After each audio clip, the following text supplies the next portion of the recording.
ലോക ജനത ഒട്ടും പരിഷ്കരിക്കപ്പെടുന്നതിന് മുൻപ് തന്നെ ഭാരത ജനത വളരെ വികസിച്ചിരുന്നു. നമ്മളുടെ യോഗികൾ ഗവേഷണം നടത്തുമായിരുന്നു വനങ്ങളിൽ. അവർ പല വഴിക്കും അനേക കണ്ടുപിടുത്തങ്ങൾ നടത്തിയിരുന്നു. ഭൗതിക തലത്തിലല്ല ആദ്യം നടത്തിയത്, മാനസിക തലത്തിലുള്ള കണ്ടെത്തലുകളാണ്. മനുഷ്യൻ്റെ ജീവിതത്തെക്കുറിച്ചും മനുഷ്യൻ എന്ത് ചെയ്യണമെന്നതിനെക്കുറിച്ചും പ്രപഞ്ചത്തെക്കുറിച്ചുള്ള പഠനങ്ങളായിരുന്നു. അങ്ങനെ ബുദ്ധി നന്നായിട്ട് വികസിച്ച് ആ പരമ്പരയിൽപ്പെട്ട ആ ജീനിലൂടെ വികസിച്ചു വന്ന ജനതയും അവരുടെ ആശയങ്ങൾ ഉൾക്കൊണ്ട് വികസിച്ചു വന്ന ജനതയും ചേർന്ന ഒരു സമ്മിശ്ര രൂപമാണ് ഭാരതീയ ജനത. ഈ അതിൽ പെടുന്നതാണ് വനവാസികളും ദളിതന്മാരും മറ്റ് നമ്പൂരി വരെയുള്ള എല്ലാ മനുഷ്യരും. ഈ ഋഷി പരമ്പരയിൽപ്പെട്ട അവരുടെ ആശയം ഉൾക്കൊണ്ടും അവരുടെ ജീനും ഇങ്ങോട്ട് പകർന്നു വന്നവരുമാണ്. എങ്കിലും നമ്മൾ എങ്ങനെ കഴിഞ്ഞ 1000 കൊല്ലം മറ്റൊരാളുടെ അടിമയായിട്ട് കഴിഞ്ഞു? അതിനൊരു കാര്യമുണ്ട്. ഈ ബുദ്ധിവികാസം നല്ലപോലെ സംഭവിച്ചപ്പോൾ അതിൽ കുറേ സ്വാർത്ഥത ഉള്ളവർ കൂടിച്ചേർന്ന് അവർക്കൊരാശയം തോന്നി. ഇത്തിൽ കണ്ണികളായിട്ട് ജീവിച്ചു പോവാം, ഒന്നും ചെയ്യേണ്ട, മേലനങ്ങാതെ ജീവിക്കാം. അവരാണ് പൗരോഹിതന്മാർ. അവരുടെ ആ ബുദ്ധി സാമർഥ്യം ഒത്തിരി വികസിച്ചവരായതുകൊണ്ട് അവർക്ക് രാജാവിനെ സ്വാധീനിക്കാൻ പറ്റി. അതായത് രാജ്യങ്ങളിലെ രാജാക്കന്മാരെ സ്വാധീനിക്കാൻ പറ്റി. ഇവർ പറയുന്നത് പോലെയാണ് ഈ പുരോഹിതന്മാരുടെ ആ താല്പര്യം അനുസരിച്ചാണ് രാജ്യം ഭരിച്ചിരുന്നത്. അപ്പോൾ അവരെ ഈ ജാതി വ്യവസ്ഥിതി അവർ തന്നെ ഉണ്ടാക്കി. അവരുടെ ബുദ്ധിയിൽ വിളഞ്ഞതാണ്. ഇത്ര ബുദ്ധിപരമായിട്ട് അത് കൈകാര്യം ചെയ്തേക്കുന്നത്. ആ ബുദ്ധി നല്ല കാര്യത്തിന് ഉപയോഗിക്കുന്നതിന് പകരം ഒരു സ്വാർത്ഥത വർദ്ധിച്ചതുകൊണ്ട് ഇന്ത്യൻ്റെ ജനത 1200 കൊല്ലമാണ് അന്യൻ്റെ അടിമയായിട്ടിരുന്നത്. ഈ കാരണം കൊണ്ട് അവരാണ് ഈ ജാതി 1200 കൊല്ലം മുമ്പ് സൃഷ്ടിച്ചത്. ഈ പുരോഹിത വർഗമാണ്, സ്വാർത്ഥതയാണ്. അങ്ങനെ ഏത് സമൂഹത്തിലും സ്വാർത്ഥന്മാരാണ് അവിടെ പ്രശ്നം ഉണ്ടാക്കുന്നത്. ഈ സ്വാർത്ഥത ഈ ബുദ്ധിയുള്ളവർക്ക് അതുണ്ടാവാം. ഇന്നും നമ്മൾ ശ്രദ്ധിച്ചാൽ മനസ്സിലാവും, നല്ല ബുദ്ധിയുള്ളവനാണ് ഏറ്റവും വലിയ കള്ളൻ. മുഴുക്കള്ളനാണ്. ഒന്നാം തരം കള്ളന്മാരെല്ലാം ബുദ്ധി കൂടിയവരാ. ഒരു ശാസ്ത്രജ്ഞൻ്റെ ഒപ്പം ബുദ്ധി വരുമ്പോഴത്തെ മുഴുക്കള്ളന്മാർക്ക് എന്നതുപോലെ ഉള്ള ആ നന്മ കൂടെ വേണം. നന്മ കൂടെ ഉണ്ടെങ്കിലേ ശാസ്ത്രജ്ഞനാവുള്ളൂ, ഇല്ലേ മുഴുക്കള്ളനായിട്ട് മാറാം. ആ രീതിയിൽ സ്വാർത്ഥതയും കൊണ്ട് വികസിച്ച് വന്നു. ആ ഒരു ഗ്രൂപ്പ് ഇത് അങ്ങ് പ്രചരിപ്പിച്ചു ഭാരതം മുഴുവൻ ഇത് തന്നെ. അപ്പോൾ അതിൽ അത്രയും തന്നെ ബുദ്ധിയില്ലാത്ത ജനം അതൊക്കെ അനുസരിച്ചേ പറ്റൂ. രാജാവല്ലേ നടപ്പിലാക്കുന്നത്, അനുസരിച്ചേ പറ്റൂ, അല്ലെങ്കിൽ തലവെട്ടും. അത് പേടിച്ചതെല്ലാം അങ്ങ് അനുസരിച്ചു. അതിങ്ങനെ പരമ്പരാഗതമായിട്ട് പോകുന്നു, അനേക കാലം പിന്തുടർന്നു. ഇതാണ് ഈ ഇന്ത്യയിൽ ഇത്രയും കാലം അന്യൻ്റെ കീഴിലായിപ്പോയത്. കാരണം ഈ മന്ത്രം ജപിക്കാനും പൂജ നടത്താനും മാത്രം അറിയാവുന്ന ഈ പുരോഹിത വർഗം ഏത് രാജ്യത്താര് ഭരണത്തിൽ കയറുന്നു അവരവിടെ അധപതിക്കുമെന്നുള്ള ഉറപ്പ്. ഇന്ത്യ തന്നെയാണ് ഉദാഹരണമാണ്. അവരല്ല ഭരിക്കേണ്ടത്. സാമൂഹ്യ നീതിബോധമുള്ള രാജാക്കന്മാർ, ബുദ്ധിമാന്മാരായ രാജാക്കന്മാർ, എന്നാൽ തൻ്റെ ഉള്ള രാജാക്കന്മാർ വേണം രാജ്യം ഭരിക്കാൻ. അവരെ നിയന്ത്രിക്കാൻ ഒരു പുരോഹിത വർഗ്ഗം എവിടെ വന്നോ അവിടെ അധപതനമാണ് ഉണ്ടായിട്ടുള്ളൂ ഇന്നേ വരെ. അതിൻ്റെ ഒന്നാമത്തെ ഉദാഹരണമാണ് ഭാരതം. അവിടെ ആ പുരോഹിതൻ്റെ കടന്നുകയറ്റം കൊണ്ടാണ് ഇവിടെ ഈ ജാതി വ്യവസ്ഥ ഉണ്ടായത്. അത് ഇത്രയും കാലം ആർക്കും അതിൽ നിന്നും കരകയറാൻ പറ്റിയിട്ടില്ല. മൊത്തത്തിൽ അവർക്ക് ബാക്കിയെല്ലാവരും അവരെ താഴെയായിട്ട് കൽപ്പിച്ചാൽ നിലനിൽക്കുകയില്ല. ഒത്തിരി ഗ്രൂപ്പായിട്ട് തിരിച്ചിട്ട് അവരവരുടെ താഴെ തട്ടുകൾ സൃഷ്ടിച്ചുകൊണ്ടാണ്. അതായത് എല്ലാവർക്കും കീഴിലാളുണ്ട്, എല്ലാവരും സുഖിച്ചു. അത് വെച്ചുകൊണ്ട് കീഴിൽ കുറേ ആളുകളുണ്ടല്ലോ, അവരെ കൊണ്ടങ്ങ് മുതലെടുത്ത് എല്ലാവരും. ഏറ്റവും താഴെ വരുന്ന ഒരു ചെറിയ ഗ്രൂപ്പ് ഒഴിച്ചു ബാക്കി എല്ലാവരും തൃപ്തരായിരുന്നു ഈ ജാതിയിൽ. ഈ തൃപ്തി അനുഭവിച്ചു പോകുന്നത് കൊണ്ടാണ് അതാണ് അതിൻ്റെ ടെക്നിക്ക്. അതാണ് ബുദ്ധി കൂടിപ്പോയാലുള്ള കുഴപ്പം. ഈ ബുദ്ധി കൂടിപ്പോയിട്ട് കാട്ടിക്കൂട്ടുന്ന വലിയ കുഴപ്പങ്ങളാണ്. ബുദ്ധിയുള്ള ഒരു മുട്ട ചീഞ്ഞാൽ വലിയ ദുർഗന്ധമാണ്, ഒരു കുമ്പളങ്ങ ചീഞ്ഞാൽ ആ ദുർഗന്ധം വരികയില്ല. കുമ്പളങ്ങ 25 കുമ്പളങ്ങയുടെ ഗുണമുണ്ട് ഒരു മുട്ടയ്ക്ക് എന്നതാണ് ഇതിന് കാരണം. ബുദ്ധിയുള്ളവൻ ഒരു അഭ്യാസം ഇറക്കിയാൽ അതിൽ ഊരിയെടുക്കുക ഇച്ചിരി എളുപ്പം അല്ല, അല്പം ബുദ്ധിമുട്ട് തന്നെയാണ്. അതാണ് ഭാരതത്തിൽ സംഭവിച്ചത്. അത് കഴിഞ്ഞ 75 കൊല്ലം മുൻപ് നമുക്കതിൽ രക്ഷ പ്രാപിക്കാൻ കഴിഞ്ഞു. അന്ന് മുതൽ പെട്ടെന്ന് സ്ഥലകുളഞ്ഞെഴുന്നേറ്റു, ഇന്ത്യ വികസിച്ചു തുടങ്ങി. തനിമ, ആ യോഗ്യമാരുടെ ആ തനിമ, അവരുടെ ബുദ്ധി സാമർഥ്യം, അത് ആദ്യം ഉൾക്കൊണ്ട് വികസിച്ച് പിടിച്ച് ഉണ്ടാക്കിയ മതം ഉണ്ടാക്കിയ ഈ ജാതി, അതിനെ തൂത്തെറിയാൻ തക്ക വികസിച്ചു കഴിഞ്ഞു മറ്റേ ആൾക്കാർ പെട്ടെന്ന് തന്നെ. നമ്മൾ 75 കൊല്ലം മുൻപ് സ്വാതന്ത്ര്യം പ്രാപിച്ചതിൽ പെട്ടെന്ന് വളർന്നു വന്നു. എന്നാൽ കഴിഞ്ഞ 11 കൊല്ലം കൊണ്ട് വളരെ പെട്ടെന്ന് ആ വളർച്ച തുടങ്ങി. ഇപ്പം നമ്മളാണ്, നമ്മൾക്ക് നല്ല ആത്മവിശ്വാസമാണ്. ആ ഒരു ജീനിൽ ഉറങ്ങിക്കിടന്ന ആ ഋഷികളുടെ ആ പാരമ്പര്യത്തിൻ്റെ ആ ശക്തിയാണ് മോഡിയിലൂടെ പ്രകടമായത്. ചില്ലറ ഒരു സാധാരണ മനുഷ്യനാണ്, ഒരു ചായക നടത്തിയിരുന്നൊരു മനുഷ്യൻ, പാവപ്പെട്ട മനുഷ്യൻ, ബുദ്ധിമുട്ടിക്കഴിഞ്ഞിരുന്ന മനുഷ്യൻ. ജീവിതം മുഴുവൻ ചെറുപ്പത്തിൽ ബുദ്ധിമുട്ടായിരുന്നു അദ്ദേഹത്തിന്. എങ്ങനെയാണ് ഈ ഇന്ത്യ ഭരിക്കുന്ന ഒരു മഹാമനുഷ്യനായത്? ഭരിക്കുകയാണോ? വലിയ മാറ്റമല്ലേ വരുത്തത് 11 കൊല്ലം കൊണ്ട്. ഇന്ത്യ ലോകത്തിൻ്റെ മുമ്പിൽ വലിയൊരു അംഗീകരിക്കപ്പെട്ട രാജ്യമായി മാറിയില്ലേ? ലോക ജനത ഒരുപോലെ മാനിക്കുന്ന ആളായില്ലേ? ലോകരാഷ്ട്രങ്ങളെല്ലാം അദ്ദേഹത്തിന് മാനിക്കുന്നു. 30 രാജ്യങ്ങൾ സർവോന്നത പദവികൾ കൊടുത്തില്ലേ? എല്ലാ രീതിയിലും മുൻപിലല്ലേ? നമ്മൾ കണ്ടിട്ടില്ലാത്ത വികസനമല്ലേ രാജ്യത്ത് വന്നത്? അതാണ് ഇന്ത്യൻ ജനതയുടെ ഒരു പ്രത്യേകത. നമ്മൾ ഓരോരുത്തരും ഇതേ കപ്പാസിറ്റി ഉള്ളവരാണെന്ന് ഓർക്കണം.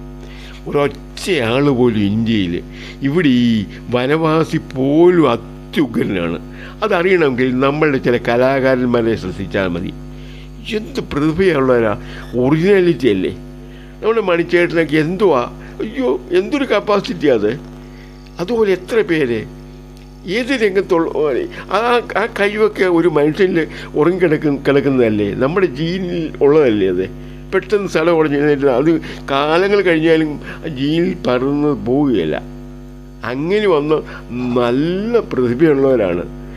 വനവാസികൾ പോലും ഒരു അവസരം കൊടുത്തു നോക്കട്ടെ, ഒരവസരം അവർക്ക് നല്ല കിട്ടട്ടെ, അവർ എല്ലാ രീതിയിലും വികസിച്ച് കാണിക്കും. കാരണം ഇവിടുത്തെ നമ്പൂരി ആയാലും ഈ വനവാസിയായാലും ജീൻ ഒന്ന് തന്നെയാണ്. ഈ 1000 കൊല്ലം മാറ്റി നിർത്തിയതിൻ്റെ ഒരു വളർച്ചക്കുറവ് ചില ഗ്രൂപ്പുകൾക്ക് സംഭവിച്ചെന്നുള്ളതേ ഉള്ളൂ. അംബേദ്കർ എങ്ങനെയാണ് ഇത്ര പ്രതിഭ ആയത്? എന്തൊരു കാഴ്ചപ്പാടാണ് അദ്ദേഹത്തിൻ്റെ. അദ്ദേഹത്തിൻ്റെ ബുക്കുള്ളത് വ്യക്തമാണ്. എന്തോ ഉയർന്ന ഒരു ചിന്താഗതിയാണ്. അന്ന് ഇന്ത്യയിലുള്ള എല്ലാ നേതാക്കന്മാരെക്കാളും മുമ്പിലായിരുന്നു അദ്ദേഹമായിരുന്നു പ്രധാനമന്ത്രിയാകേണ്ടത്. അത്ര ഉന്നത ചിന്തയുള്ള ആളാണ്, ഉന്നതമായ കാഴ്ചപ്പാടുള്ള ആളാണ് നമ്മുടെ അംബേദ്കർ. എന്നതുപോലെ ഇങ്ങോട്ട് നോക്കിയാൽ ഇതുപോലുള്ള അനേക പ്രതിഭാസമ്പന്നന്മാരെ നമുക്ക് കാണാൻ പറ്റും. അതായത് നമ്മളുടെ എല്ലാം ജീന് നമ്മളുടെ പൗരാണിക കാലം മുതൽ വികസിച്ച് വന്ന നമ്മുടെ ഋഷികളുടേതാണ് ജീന്. അല്ലെങ്കിൽ അവരുടെ ആശയം ഉൾക്കൊണ്ട് വന്നിട്ടുള്ളവർ, അതിലൂടെ വികസിച്ച് വന്നവരാണ്. ചുരുക്കി പറഞ്ഞാൽ ഇന്ത്യൻ കൾച്ചറാണ് ഇത്രയും ഒരു സാധാരണ മനുഷ്യനെ ഇത്രയും ഉന്നതിയിലെത്തിച്ചത്. നമ്മളുടെ കൂട്ടത്തിൽ, നമ്മളെ ഈ സാധാരണക്കാരുടെ കൂട്ടത്തിലുണ്ട് ഇതുപോലെ അത്യുഗ്രമായ കഴിവുകളും കപ്പാസിറ്റിയും ഉള്ളവരെ. നമുക്ക് അനുകൂലമായ സാഹചര്യമാണ് ഇപ്പോഴും. നല്ല ശ്രമം നടത്താമെങ്കിൽ ഉയർന്ന ബിരുദധാരികളോ ഉയർന്ന ശാസ്ത്രജ്ഞന്മാരോ രാഷ്ട്രപ്രമുഖന്മാരോ ആയിത്തീരും. എല്ലാവരിലും കഴിവുണ്ട്, കൂടുതലോ കുറഞ്ഞതോ ഇല്ല. വനവാസികൾ പോലും അത്യുഗ്രം കപ്പാസിറ്റി ഉള്ളവരാ, ചില്ലറക്കാരല്ല അവരാരും. ഒരേ ജീനാണ്. ഈ തരംതിരിവ് കാരണം വനത്തിൽ ഒതുങ്ങിപ്പോയത് ഏറ്റവും താഴത്തെ ഒരു വിഭാഗമാണ്. അവരുടെ മുകളിലുള്ള ഒത്തിരി തട്ടുകളുണ്ട്. നിങ്ങളൊക്കെ അവരുടെ മുകളിൽ തട്ടുകെട്ടാൻ നിന്നവരാ. അവരെല്ലാം ഇത് തന്നെയാണ്, ജീൻ ഇത് തന്നെയാണ്. അതായത് ഇവിടുത്തെ നമ്പൂരിയുടെ ജീന് തന്നെയാണ് ഇവിടെ ഉള്ളത്, അവിടെയുള്ള എല്ലാവരുടെയും ജീനത്. സാഹചര്യങ്ങൾ അവർക്ക് ബുദ്ധിപ്പിച്ച കൂടുതലുണ്ടായിരുന്നു. അവരങ്ങ് ദുർവിനിയോഗം ചെയ്തു എന്നേ ഉള്ളൂ. അല്ലെങ്കിൽ തന്നെ ഒന്ന് ആലോചിച്ച് നോക്കി, ഭാരത് ജനത എന്നും എന്നും അദ്ദേഹത്തിൻ്റെ പേര് ഓർക്കാത്ത ഒരാളുമില്ല. ഈ വാൽമീകി ആരായിരുന്നു? വനവാസിയല്ലേ? വനവാസി. ഈ വാൽമീകിക്ക് അനേകായിരം കൊല്ലം മുമ്പ് ഇവിടെ വികസിച്ചു തുടങ്ങിയതായി ഈ ഋഷി പരമ്പര. 10,000 കൊല്ലം മുമ്പ് വികസിച്ചു തുടങ്ങിയതാണ്. വാൽമീകിയുടെ കാലം 7500 കൊല്ലം മുമ്പാണ്. അപ്പോഴേക്ക് നല്ലപോലെ വികസിച്ചു. ആ മനസ്സാണ് ആ കാട്ടാളിൽ നിന്ന് ഉണർത്തിയെടുത്തത്. അതുപോലെ മുക്വ സ്ത്രീയിൽ ജനിച്ച കുട്ടിയാണല്ലോ ഇദ്ദേഹം, നമ്മുടെ വേദവ്യാസൻ. ലോകത്തിൽ ഇന്നേ വരെ ഉണ്ടായിട്ടുള്ള ഏറ്റവും മഹത്തായ ഗ്രന്ഥം. 200-ലധികം പ്രധാന കഥാപാത്രങ്ങളെ ചേർത്ത് ഇത്ര തന്മയത്വമായിട്ട് കാര്യഗൗരവത്തോടെ, ഭയങ്കര ഗൗരവത്തോടെ അത് കൈകാര്യം ചെയ്തിരിക്കുന്ന ഒരു വലിയൊരു ഗ്രന്ഥം ഇത് തയ്യാറാക്കിയതാരാ?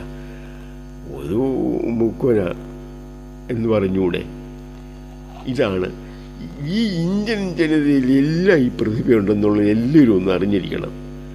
അല്ലാതെ ഇവിടുത്തെ നമ്മൾ എന്നും വായിക്കുന്ന രാമായണം എഴുതുന്ന കാട്ടാളൻ എന്നും അല്ലെങ്കിലും ആഴ്ചയിൽ ഒന്നെങ്കിലും ജീവിതത്തിൽ 1, 2, 3 പ്രാവശ്യം 10 പ്രാവശ്യം വീതം വായിച്ചിട്ടുള്ളവരുണ്ട് ഈ മഹാഭാരതം. ഇത് കണ്ടുപിടിച്ച ആരാ? അതുപോലെ വലിയൊരു ഉപനിഷത്തുകളിൽ ഒരു പകുതിയിൽ 3/4 ഭാഗം ഇതുപോലെ വനവാസികളോ ദളിത് സമുദായത്തിൽപ്പെട്ടവരെ രചിച്ചതാണ്. അത് നമ്മൾ അറിയണം. അതൊക്കെ കൂടുതൽ പഠിക്കുമ്പോൾ മനസ്സിലാവും. അല്ലാതെ ഉയർന്ന തലത്തിൽ അല്ല മഹാന്മാരാരും ഉണ്ടായിട്ടുള്ളത്. എല്ലാവരും അങ്ങനെയാണ്. നമ്മൾ എല്ലാം ഉറങ്ങിക്കിടക്കുന്നു. വനവാസിയിൽ ഉറങ്ങിക്കിടക്കുന്നു ഈ ജീനിൽ. ജീനിനകത്തുണ്ടത് ഈ ഋഷി പരമ്പരയുടെ 7500 കൊല്ലം മുമ്പ് വികസിച്ച് വന്നതാണ്. ഇവിടുത്തെ ഈ വനവാസിയെ സാഹചര്യങ്ങൾ കൊടുത്ത് നല്ലപോലെ ഡെവലപ്പ് ചെയ്തെടുക്കാമെങ്കിൽ വലിയ ശാസ്ത്രജ്ഞന്മാരും വലിയ വലിയ രാഷ്ട്രപ്രമുഖന്മാരും ഒക്കെ ആയിത്തീരും. അവരിൽ ഈ ജീൻ ഉറങ്ങിക്കിടക്കുന്ന ഇത് ഭാരതീയതയാണ്. പുറത്തുനിന്ന് വന്നവരല്ല, ഇവിടെ ഉള്ളവർ തന്നെ. അവർ ഒരു വനവാസി ഇവിടുന്ന് പുറത്തുനിന്ന് വന്നവരിവിടെ ഇല്ല. ഇന്ത്യയിൽ 10,000 കൊല്ലം മുമ്പ് വികസിച്ചു വന്ന നമ്മളുടെ ഋഷി പരമ്പരയിൽപ്പെട്ടവരാണ് ഇവിടുത്തെ വനവാസികളെല്ലാം തന്നെ. ഒരാൾ പോലും പുറത്തുനിന്ന് വന്നിട്ടില്ല. അവരിലുണ്ട് ആ പ്രതിഭയുണ്ട്, എല്ലാവരിലുണ്ട് ആ പ്രതിഭ. നമ്മളിപ്പോഴും ഇടയ്ക്കിടയ്ക്ക് കാണുന്നുണ്ട് ചിലരിലൂടെ ആ മഹത്വം, ആ വലിപ്പം. അവർ രംഗത്തൊരു ഒന്ന് വന്നു കഴിയുമ്പോൾ അവരുടെ ആ പ്രതിഭ ഒന്ന് ആലോചിച്ച് നോക്കി. പഠിച്ചിട്ടല്ല, ജന്മനാ വാസനയാണത്. ആ ജന്മവാസന എവിടെ നിന്ന് വന്നു? വനത്തിൽ കഴിയുന്നവർ ഇത്രയും നല്ല പ്രതിഭ എങ്ങനെ പെട്ടെന്ന് ഉണ്ടായതാണോ? എങ്ങും പഠിച്ചതല്ല. അതെല്ലാം വന്ന് ഈ പരമ്പരയിലൂടെ നമ്മൾക്ക് പറഞ്ഞിട്ട് ജീനിലുള്ളതാണ്. ഇവിടുത്തെ നമ്പൂരിയുടെ ജീനും ഇവിടുത്തെ ഈ വനവാസിയുടെ ജീനും എല്ലാം ഒന്ന് തന്നെയാണ്, ഒരേ ജീനാണ്. പലതായിട്ട് തിരിഞ്ഞു പോയതാണ്. പല സ്വാർത്ഥത കാരണം കുറേ ആൾക്കാർ രാജാവിനെ ഈ നമ്പൂരിയെ മുട്ടി നിൽക്കുന്നവരും അവർ സഹായം ഉള്ളവർ അടുത്തടുത്ത ജാതികളായിട്ട് തിരുത്തി അവരെ ആവശ്യമുള്ളവരെ താഴോട്ട് വരുന്നതനുസരിച്ച് ഇങ്ങനെ കുറഞ്ഞ് തട്ടുകളായിട്ട് മാറി. അങ്ങനെയാണ് സംഭവിച്ചത്. അങ്ങനെ സംഭവിച്ചാണ് ഈ ജാതി വ്യവസ്ഥ ഇവിടെ ഉണ്ടായത്. അല്ലാതെ ജാതിയിൽ കുറഞ്ഞോനോ കൂടുതലോ ഇല്ല ഇവിടെ.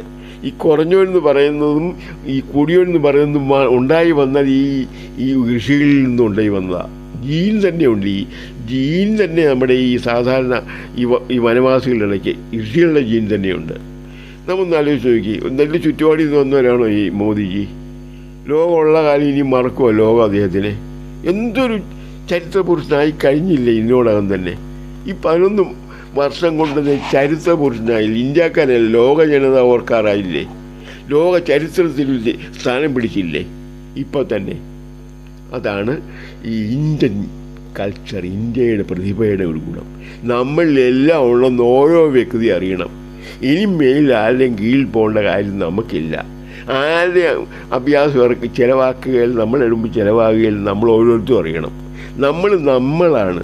നമ്മളെപ്പോലാകാൻ വേറെ ആൾക്ക് സാധിക്കില്ല.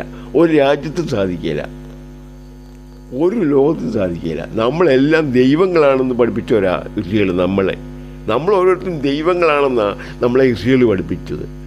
നമുക്ക് ദൈവങ്ങൾ, നമ്മൾ ദൈവത്തിൽ ഉറങ്ങിക്കിടക്കുക. ഉണർത്തിയെടുത്താൽ നമ്മൾ വലിയ ദൈവമാവും. നാരായണ ഗുരുസ്വാമിയെ ദൈവമായിട്ടല്ലേ നമ്മൾ കരുതുന്നത്? അല്ലേ? നമ്മൾ ഈ ഒരു സമുദായത്തെ നമ്മൾ ഉദ്ധരിച്ച അയ്യങ്കാളിയെ ദൈവമായിട്ടല്ലേ കരുതുന്നത്? അതേ ഒരു സമൂഹത്തെ മുഴുവൻ ഉദ്ധരിച്ച ആളാണ്. അതേ ആത്മീയാംശം അല്ലായിരുന്നു അന്നേരം പുറത്ത് കാണിക്കേണ്ടത്. അതിന് ആത്മീയാംശം ഉള്ളതുകൊണ്ട് തന്നെയാണ് ആത്മാവിൻ്റെ ആ വികസനം അതിലുള്ളതുകൊണ്ടാണ് അദ്ദേഹം ഇത്രയും ഉദ്ധരിക്കാൻ പറ്റിയത് ഒരു സമൂഹത്തെ. എന്ത് കലാപരമായിട്ടും ബുദ്ധിപരമായിട്ടും ആ കാര്യങ്ങൾ നീക്കി ആലോചിച്ച് നോക്കി. അതിന് ചരിത്രത്തിൽ പഠിക്കും മനസ്സിലാവുന്നത്. അങ്ങനെ ഒരു സാധാരണ മനുഷ്യന് എങ്ങനെയാണ് ആ കഴിവ് വരുന്നത്? അദ്ദേഹം ദൈവത്തെ പോലെ നമ്മൾ ആരാധിക്കേണ്ടതാണ്. ആരാധിക്കുന്നവരുണ്ട്, നമ്മൾ ആരാധിക്കുന്നുണ്ട്. എല്ലാവരും ഇന്ത്യൻ ജനത ആരാധിക്കുന്നുണ്ട് അയ്യൻകാളി. ഒത്തിരി വിദ്യാഭ്യാസം ഒന്നും ഉണ്ടായിട്ടല്ലല്ലോ അദ്ദേഹം ഇത്രയും വലിയ ആളായത്.